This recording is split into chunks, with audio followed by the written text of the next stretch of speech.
She watched her son rise into the sky and disappear.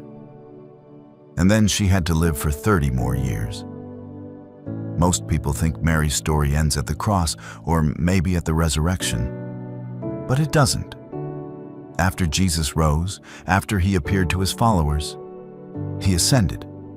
He returned to heaven. And Mary, his mother, was left standing on the earth, looking up at an empty sky.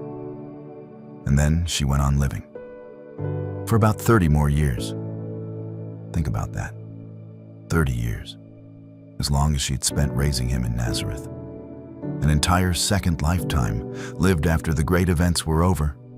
After the angel, after Bethlehem, after the cross, after the empty tomb, after she watched him rise. 30 years of ordinary mornings and ordinary evenings in a world where her son was no longer beside her. What did she do with all those years? Where did she live?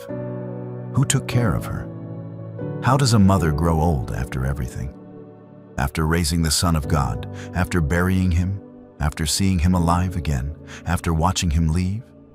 What is it like to live 30 quiet years in the long shadow of the most extraordinary life that ever was? In this video, we are going to live inside those 30 years.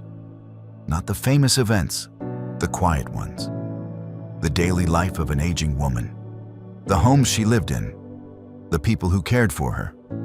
The long journey she made, far from the land of her birth. The ordinary mornings, the memories, the loneliness, and the deep, unshakable faith that carried her through a long old age.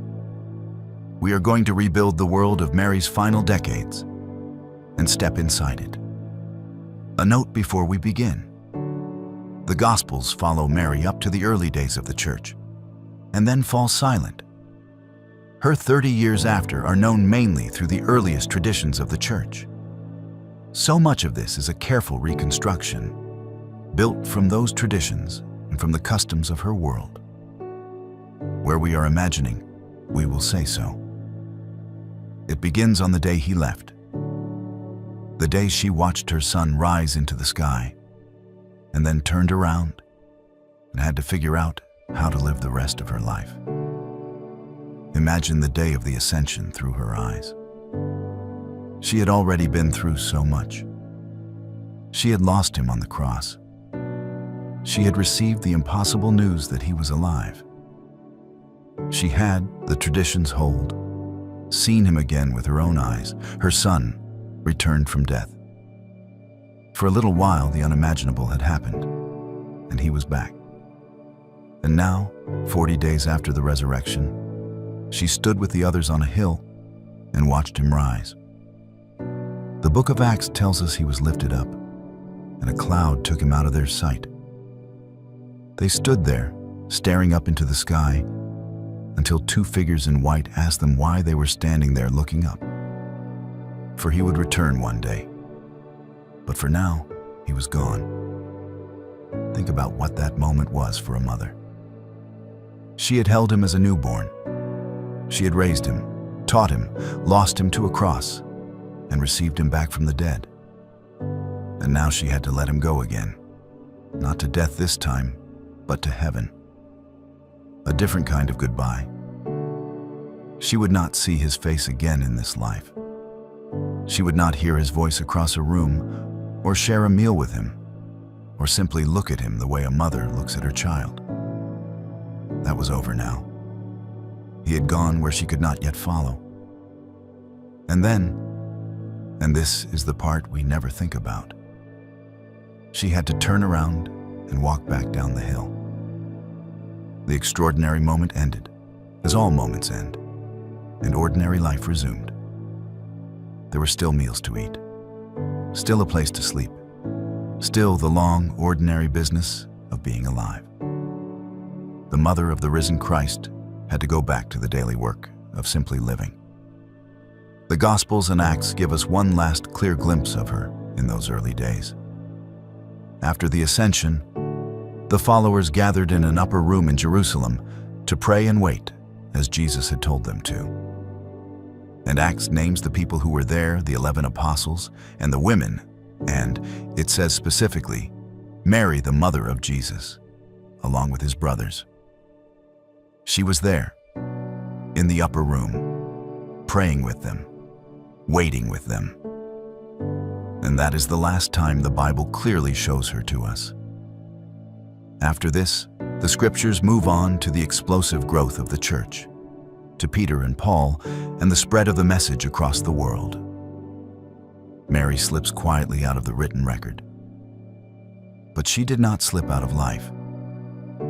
She lived on for about 30 more years, and the rest of her story is carried not in the Gospels, but in the memory and the traditions of the people who loved her. So picture her in those first days and weeks after the Ascension. She was, the traditions suggest, somewhere around her late 40s, old by the standards of her world, where many did not live past 50. She was a widow. Joseph had died years before. Her son had returned to heaven, and she was now, in a sense, the most precious person in the entire community of believers. The one human being who had known Jesus longest, loved him most, and carried him in her own body. The mother of the Lord. And yet, she was also just an aging woman who needed a home and food and someone to care for her as the years took their toll. Who would take care of her? The answer had already been given from the cross itself, and it would shape the next 30 years of her life. Remember the words Jesus had spoken from the cross. Looking down at his mother and at the disciple John standing beside her, he had said, "Woman, behold your son," and to John, "Behold your mother." And the Gospel of John adds a simple, crucial line. From that hour, the disciple took her into his own home. So this is where Mary's 30 years begin to take shape. She did not grow old alone. She grew old in the home of John, the young disciple her son had given her, the one who had stood at the cross when the others fled. He had taken responsibility for her. He had taken her into his household, and for the rest of her life, he would care for her as a son cares for his mother. Imagine what that relationship became over the years. John was not her son by blood, but he became her son in every way that mattered. The one who provided for her, protected her, made sure she ate, made sure she was safe, sat with her in the evenings, listened to her. And she became his mother, the wise, beloved elder of the household, the living link to Jesus himself. They were bound together by the dying words of the man they both loved. A grief had made them family. And think about what it meant for John to have her under his roof. Every day, he lived with the one person on earth who had known Jesus from the very beginning. Imagine the conversations, the evenings when the work was done, and the old woman would talk and John would listen. Stories of Jesus as a baby, as a boy, as a young man in Nazareth.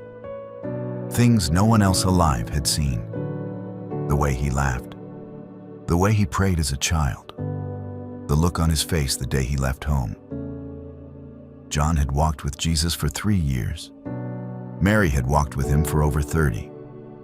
And now John got to hear all of it, from the only person who could tell it. Many scholars believe this is part of how we have the Gospels at all. That the memories of Mary, the details of the Annunciation, the birth, the childhood, the things she treasured in her heart, as the Gospel of Luke twice tells us, were passed down because she lived for decades among the early church, telling what she alone knew. The quiet old woman by the fire may have been one of the great sources of the story that would change the world. Her 30 years of remembering helped preserve the memory of Jesus for all of history. Sit with the wonder of that for a moment. The most famous story in human history, the birth in Bethlehem, the angel's visit, the boy in the temple, much of it could only have come from one source. Only one person was present at the Annunciation, Only one person carried him to Bethlehem and gave birth in that cave.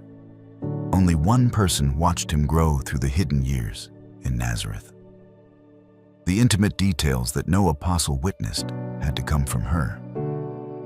Which means that when you read the Christmas story, you may be reading the memories of an old woman, told and retold in the evenings of her final years, until they were written down and carried to the ends of the earth. Her quiet remembering became the world's inheritance. But day to day, her life was humble and ordinary. In their world, an old woman in a household had her place and her dignity. She would have helped where she could, with the work a woman of her age could still do. Spinning thread, tending to small tasks, praying, offering wisdom and counsel to the younger believers who came to her. She was honored, but she was not idle, and she was not grand. She lived simply in a modest home, doing the small daily things that fill an ordinary life. And there is something else worth imagining about the bond between Mary and John in those years. The comfort they must have been to each other in their shared grief, because they had both lost him. John had lost his teacher and friend, the man he had followed and loved. Mary had lost her son, and they grieved him together in the same household year after year. On the days when the loss felt fresh, they had each other, the two people who had stood at the cross together, now growing old together, keeping his memory alive between them. The dying gift Jesus had given them, each to the other, became a lifelong consolation. Neither of them had to grieve him alone, and around her, in those early years, the church was being born and was beginning to suffer. Persecution started. Believers were arrested, scattered, killed. Jerusalem became a dangerous place for the followers of Jesus. And at some point in those years, the traditions hold, John and Mary left Jerusalem and traveled far from the land of her birth to a great city across the sea, a city called Ephesus. And so this old woman, near the end of her life, faced one more enormous change. She would leave the Holy Land, the only world she had ever known, and spend her final years in a foreign city, hundreds of miles from home. The earliest traditions hold that John eventually settled in Ephesus, a great and wealthy port city in what is now Turkey, hundreds of miles by sea and road from Jerusalem. And the traditions hold that he brought Mary with him, that she lived out her final years there, near Ephesus, on a quiet mountain above the city. Think about what that journey meant for an old woman. She had been born in a tiny village. She had spent almost her whole life within the small world of Galilee and Judea, Nazareth, Bethlehem, Jerusalem. The hills and roads she knew, the language of her people all around her. And now, in her old age, she left all of it. She crossed the sea. She traveled to a vast Greek-speaking city full of strangers, full of foreign gods and foreign customs, where she was an old woman from a faraway land. Anyone who has moved far from home in their later years knows something of what this would have been. To leave the place where all your memories live, to leave the land where your husband is buried, where your son was born and walked and died, to start over old, in a place that is not yours. It takes a particular kind of courage to do that near the end of a life. And Mary did it. And think about what she left behind in that land. Every place that held a memory of her son. The hills of Nazareth, where he had grown up. The road to Bethlehem. The well where she had drawn water while he played as a child. The carpenter's shop. The tomb that had held him for 3 days. Jerusalem, where he had died and risen.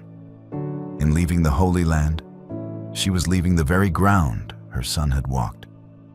The physical places where her memories lived. For most of us, the places of our past are a comfort in old age. We can return to them, touch them, be near them. Mary gave even that up. Her final years were spent in a land her son had never seen, far from every place that held him. And she carried him only in her heart now, because she had left behind every place that held his footprints. Why did she go? Almost certainly because John went, and John was her family now, and her place was with him. Where else would she go? Her son had given her to John, and John to her. So when John's mission and the dangers of Jerusalem took him to Ephesus, she went too. A mother follows her family, even across the sea, even in old age. And the traditions hold that near Ephesus, on a mountain called the Nightingale Mountain, a small stone house was made for her. A quiet place, set apart, above the noise of the great city. And there, in that little house on the mountain, Mary lived out her final years. To this day, a small stone dwelling on that mountain is honored as the house where Mary lived. Visited by pilgrims of many faiths, Christian and Muslim alike, who come to the place where the mother of Jesus is said to have spent her last days. Picture her there, an old woman in a small stone house on a mountain above a foreign city, above the shining sea, far from Nazareth, far from the tomb where her son had lain, far from everything she had once known. And yet, the traditions suggest, at peace, because she carried with her the one thing that could not be left behind, her faith and her memories, and the presence of the God who had been with her since she was a girl in Nazareth. And it is here, in this quiet final home, that we can do what this channel does best. We can rebuild her daily life. Because the most extraordinary thing about Mary's final years is not where she lived. It is how ordinary her days were. The mother of the Son of God spent her last years living the simple, daily, human life of an old woman. And there is something deeply moving in picturing it. So let us live inside one of her days. Build it with me, from what we know of how an old woman lived in that world. She would have woken with the dawn, as people did in a world without electric light. The first light coming over the mountain through the small window. And her first act, almost certainly, would have been prayer. She had prayed every morning of her life, as a girl in Nazareth, as a young mother, as a widow, and now as an old woman on a mountain far from home. The prayers of her people, the psalms she had known since childhood, spoken softly in the morning light. A lifetime of faith, distilled into the quiet habit of an old woman's morning prayer, then the small work of the day. Even an old woman had her tasks. There was water to be fetched or received, bread to be made or shared. The simple food of her world, bread, olives, oil, figs, a little wine, whatever the household had. She had spent her whole life doing this kind of work, feeding people, tending a home. And though she was old now and others cared for her, she would have kept doing what she could, because that is what a lifetime of caring for others makes of a person. The hands that had once fed the infant Jesus still wanted to be useful, and through the day, people would have come to her. This is one of the most touching things to imagine, because by now, Mary was known. She was the mother of the Lord. Believers from the city and travelers and the young members of the growing church would have made their way up the mountain to see her, to sit with her, to ask for her prayers, to simply be near the woman who had held Jesus as a baby. Imagine being a young believer in those years and being able to go and sit with his mother, to ask her what he was like, to receive her blessing. She became a living treasure to them, and she would have given them what old women of deep faith give, not lectures, but presence, a listening ear, a few quiet words of wisdom drawn from a long life. Her prayers, The sense, just from being near her, that God was real and faithful. Because here was a woman who had seen everything and still believed. She ministered not by preaching, but simply by being who she was. The faithful old mother at the heart of the community. And think about what those visitors received from her that no one else on earth could give. They followed Jesus. They had heard the stories, perhaps even met him. But here was the woman who had been there before any of it. Before the ministry, before the miracles, before the cross. She could tell them what no apostle could. Not the public Jesus, but the private one. The child, the boy in the workshop, the young man at her table. When a grieving mother came to her, Mary could say, "Truly, I know. I buried my son too." When a frightened believer came, she could say, "I was afraid once," when the angel came, and God was faithful. Her whole life had become a well that others could draw from. Every sorrow she had survived was now comfort she could offer. In the evenings, the work would wind down, the light would fade, and there would be the quiet hours, perhaps with John, perhaps with others of the household, perhaps alone. And in those quiet evening hours, an old woman remembers. This is what old age is, in part, the long looking back over a life. And what a life Mary had to look back on. Picture her by the lamp in the evening, her memories moving through her.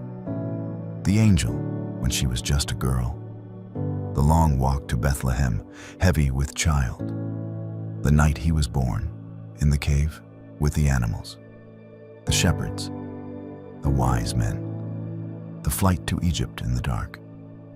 The years in Nazareth, his first steps, his first words, watching him grow at Joseph's bench. The day he left home, the wedding at Cana, the crowds, the cross, always the cross, the sword through her soul, the impossible morning of the resurrection, and the day she watched him rise into the sky. A whole life, the most extraordinary life any mother ever lived. And now she sat with all of it, in the quiet, an old woman by a lamp.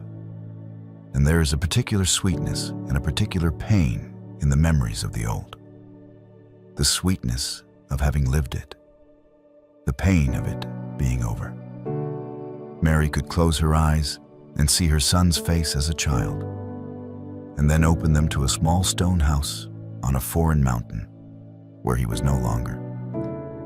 The memories were a comfort and a wound at once, the way memories of the people we have loved and lost always are. But Mary had learned, over a long life, how to hold both, to treasure the memory without being destroyed by the loss. The Gospel of Luke tells us twice that she treasured these things in her heart. She had been treasuring them her whole life. And now, in old age, those treasured memories were the company that filled her quiet evenings. And then sleep. And then another dawn. And another day. Much like the last. This was her life now. Quiet, ordinary, faithful.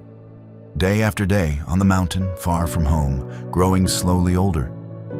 The most ordinary possible final chapter to the most extraordinary life. But we should not pretend her old age was only peaceful.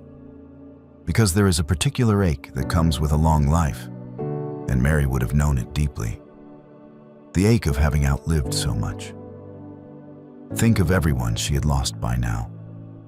Joseph, her husband, dead for decades. Her own parents, long gone. Most of the people she had known in her youth in Nazareth, gone. And her son, gone to heaven, where she could not yet follow.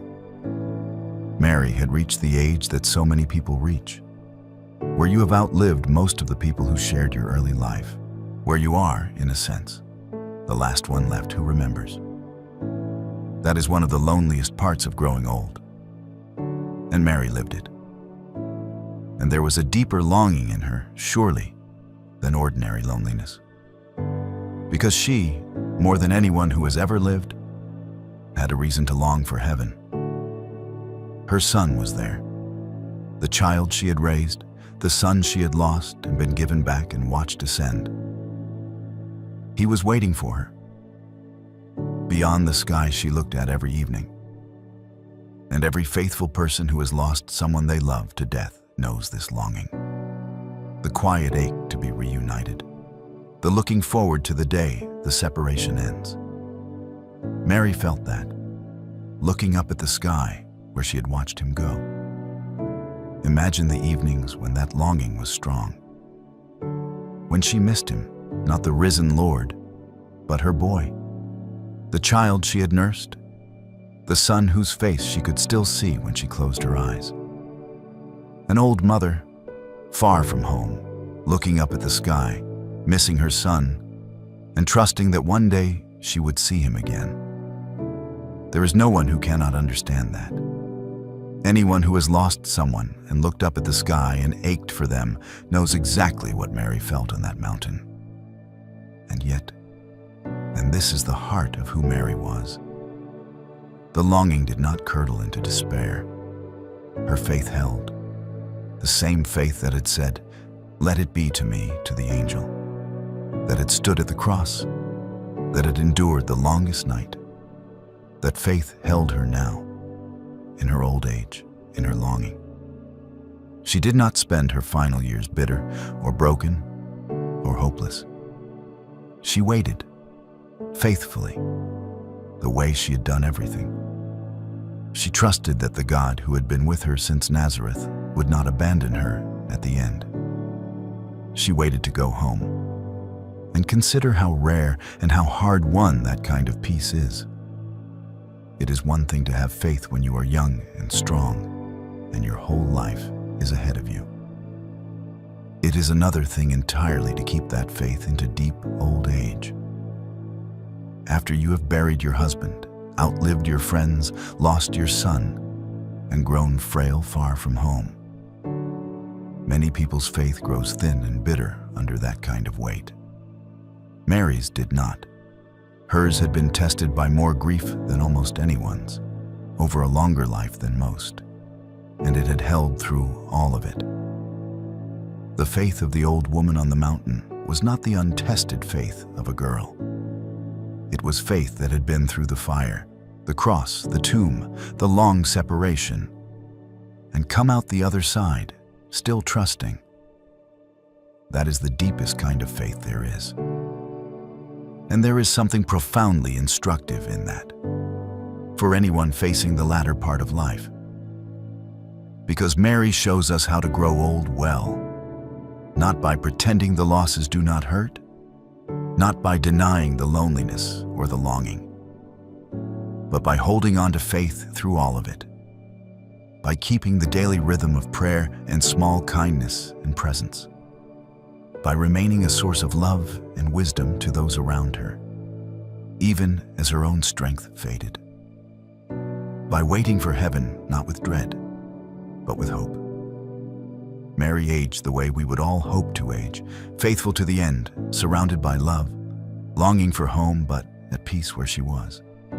And in those final years, she was, in a sense, mother to the whole church, not just to John, to all of them.